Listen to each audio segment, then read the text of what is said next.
নিউজিল্যান্ডের ভিসা কিন্তু আপনি অনলাইনে বসেই করতে পারেন। প্রাকৃতিক সৌন্দর্যের এক দেশ নিউজিল্যান্ড। আপনি যদি শত শত মাইল ড্রাইভ করে ঘুরতে চান, প্রাকৃতিক সৌন্দর্য দেখতে চান, তাহলে নিউজিল্যান্ড হতে পারে আপনার পছন্দের গন্তব্য। তার চেয়ে বড় কথা, নিউজিল্যান্ডের ভিসা কিন্তু আপনি অনলাইনে বসেই করতে পারেন, সেটা স্টুডেন্ট ভিসা হোক, ওয়ার্কিং ভিসা হোক কিংবা ভিজিটিং ভিসা হোক। আজকে কথা বলবো নিউজিল্যান্ডের ভিসা নিয়ে। নিউজিল্যান্ডের ভিসা আপনি ঘরে বসেই করতে পারেন, তার জন্য খুব বেশি কিছু দরকার নেই। পৃথিবীর মাত্র কয়েকটি দেশ আছে যারা এই ধরনের ঘরে বসে এবং কোনো ধরনের বায়োমেট্রিক ছাড়া ভিসা প্রদান করে। আপনি immigration.gov.nz, যার মানে হচ্ছে নিউজিল্যান্ড, এই ওয়েবসাইটে গেলেই নিউজিল্যান্ডের ভিসা করতে পারবেন। আজকে আমরা মূলত কথা বলবো নিউজিল্যান্ডের ভিজিটিং ভিসা নিয়ে।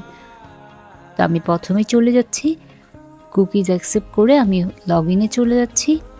কুকিজ অ্যাকসেপ্ট করার সাথে সাথে আপনি দেখবেন যে এইখানে আপনার একটি পুরো গাইডলাইন আছে যে আপনি অনলাইন ভিসা কী করে প্রসেস করবেন, কী করে একটি রিয়েলমি অ্যাকাউন্ট খুলবেন। রিয়েলমি অ্যাকাউন্ট দিয়ে আসলে আপনার একটা প্রোফাইল ক্রিয়েট করা, তারপর আপনার পাসপোর্ট এবং অনলাইন অ্যাপ্লিকেশন কী করে করবেন, এই সবগুলো ইনফরমেশন আপনি প্রথমেই পেয়ে যাচ্ছেন। তারপরে যেটি করবেন, এগুলো সব পড়া শেষ হলে আপনি যাবেন হচ্ছে লগ ইনে। লগ ইন করার সময় আপনাকে অনেকগুলো অপশন দিবে যে আপনি কি রেসিডেন্ট ভিসা করতে চান, আপনি কি চাইল্ড ভিসা করতে চাচ্ছেন, পার্টনার ভিসা করতে চাচ্ছেন। আমাদের কাজ যেহেতু আজকে স্টুডেন্ট ভিসাও না, আমাদের কাজ যেহেতু আজকে ভিজিটর ভিসা নিয়ে, সুতরাং চলে যাচ্ছে ভিজিটর ভিসাতে। ভিজিটর ভিসাতে সিলেক্ট করার পর আপনাকে এখানে কিছু অপশন দিবে, যেমন আপনি কি জেনারেল ভিজিটর ভিসা করতে চান, একাডেমিক ভিজিটর ভিসা করতে চান, নাকি বিজনেস ভিজিটর ভিসা করতে চান। সুতরাং আমাদের জন্য সবচেয়ে অ্যাপ্রোপ্রিয়েট হচ্ছে ভিজিটর ভিসা জেনারেল। ওই যে বললাম একটা রিয়েলমি অ্যাকাউন্ট, তো আমি এখানে আসলে রিয়েলমি অ্যাকাউন্টটা করে নিয়েছি, আমি সেখান থেকে দেখাচ্ছি। রিয়েলমি অ্যাকাউন্ট দিয়ে ঢোকার পর আপনি এখানে দেখতে পাবেন আপনার ড্যাশবোর্ড। আপনার ড্যাশবোর্ডে থাকছে আপনার ভিসা ইনফরমেশন, আপনার আগের কোনো ভিসা করে থাকলে সেগুলো ইনফরমেশন আপনি সব এখানে পেয়ে যাবেন। আমি যেহেতু আগে ভিসা করে ফেলেছি, সুতরাং আমি চলে যাচ্ছি মাই ভিসাতে। এখানে গিয়ে আপনি আপনার ড্রাফট ভিসা, যে ভিসাটা আপনি করতে চাচ্ছেন, আপনার সাবমিটেড অ্যাপ্লিকেশন এবং ইস্যুড ভিসা দেখাবে। সো আমি যদি একটি নতুন ভিসা করতে চাই, আমি এখানে অ্যাপ্লাই ফর ভিসাতে ক্লিক করব এবং আপনাকে ওরা আগেই বলে দিচ্ছে যে আপনার ভিসা করতে হলে আপনার একটা ডেবিট কিংবা ক্রেডিট কার্ড লাগবে, আপনার একটা ভিসা ফটো লাগবে এবং কিছু সাপোর্টিং ডকুমেন্ট লাগবে। এবং এখানে আপনার অ্যাকসেপ্টেবল ফটো ডকুমেন্টস দেওয়া আছে, কত টাকা পেমেন্ট করতে হবে আপনি এখানে গিয়ে দেখে নিতে পারবেন। তারপর যেটা আছে যে আপনি কি একটি টেম্পোরারি ভিসা, রেসিডেন্ট ভিসা করতে চাচ্ছেন। আমি আসলে একটি টেম্পোরারি ভিসা চাচ্ছি। এবং তারপর ওরা জিজ্ঞেস করছে যে আপনি কি আউটসাইড নিউজিল্যান্ড কিনা। আপনি অবশ্যই আউটসাইড নিউজিল্যান্ড সিলেক্ট করবেন। তারপর আপনি কি ধরনের ভিসা চাচ্ছেন, আপনি কি স্টুডেন্ট ভিসা চাচ্ছেন নাকি ভিজিটর ভিসা চাচ্ছেন, নাকি আমাদের জন্য যেটা হচ্ছে ভিজিটর ভিসা।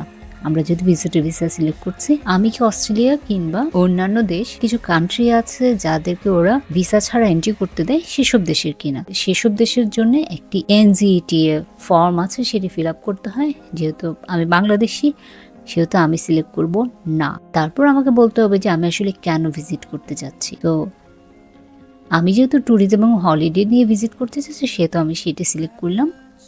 তারপরে বলতে চাচ্ছি যে আমি কেন ভিজিট করতে চাচ্ছি।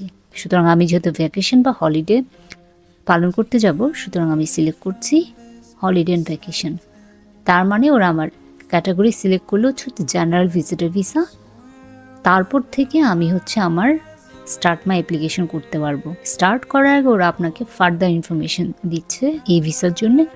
ভিসা ওয়েভারের ইনফরমেশনগুলো দিচ্ছে যে কোন কোন কান্ট্রি থেকে আপনি ভিসা ছাড়া আসতে পারবেন, এবং ইনফরমেশন অ্যাবাউট NGETA, যেটা আসলে অস্ট্রেলিয়ান বা অন্যান্য ভিসা ওয়েভার কান্ট্রির জন্য প্রযোজ্য। সুতরাং সেখানে যাচ্ছি না। স্টার্ট মাই অ্যাপ্লিকেশনে যখন যাচ্ছি, তখন গিয়ে দেখতে পাবেন প্রিন্সিপাল অ্যাপ্লিক্যান্টের কিছু ইনফরমেশন আপনাকে ফিল আপ করতে হবে। কন্টিনিউতে ক্লিক করলাম। এখানে গিয়ে আপনার কোনো ফার্স্ট নেম, সারনেম এগুলো এন্ট্রি করবেন।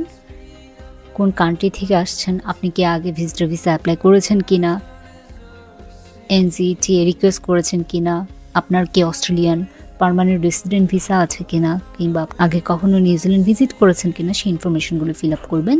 দেন আপনার পাসপোর্ট অ্যান্ড বার্থ ডিটেলস দিবেন, এবং অন্য কোনো সিটিজেনশিপ আছে কিনা সেই ইনফরমেশন দিবেন, এবং এইখান থেকে সেভ অ্যান্ড কন্টিনিউ করবেন।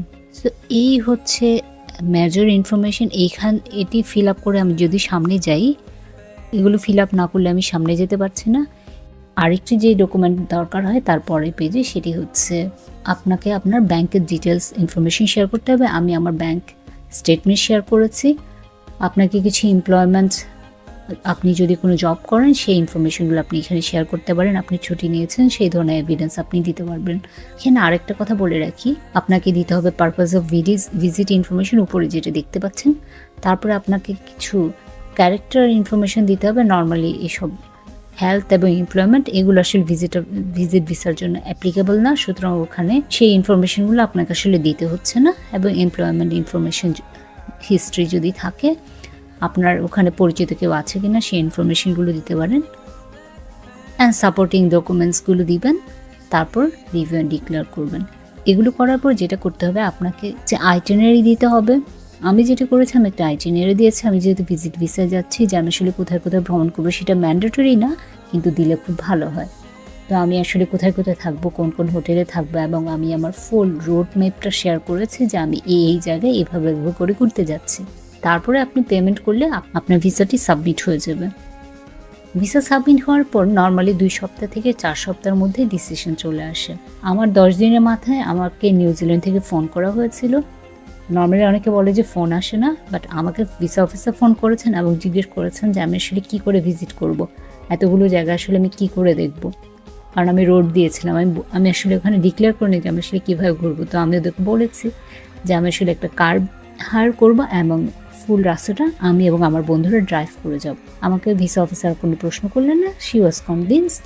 এবং তার কিছুক্ষণের মধ্যেই, সম্ভবত 2 ঘন্টার মধ্যে আমি আমার ভিসা পেয়ে গিয়েছি। সো এইটা ছিল খুব সহজ। আমার কাছে মনে হয়েছে যে আমি যত ইন্ডিয়ান ভিসা করেছি বা ইউরোপিয়ান ভিসা করেছি কিংবা অস্ট্রেলিয়ান ভিসা করেছি, যেখানে আমাকে বায়োমেট্রিক দিতে হয়েছে, আমার কাছে মনে হচ্ছে নিউজিল্যান্ডের ভিসা সবচেয়ে হ্যাসেল ফ্রি এবং সহজ একটা ভিসা।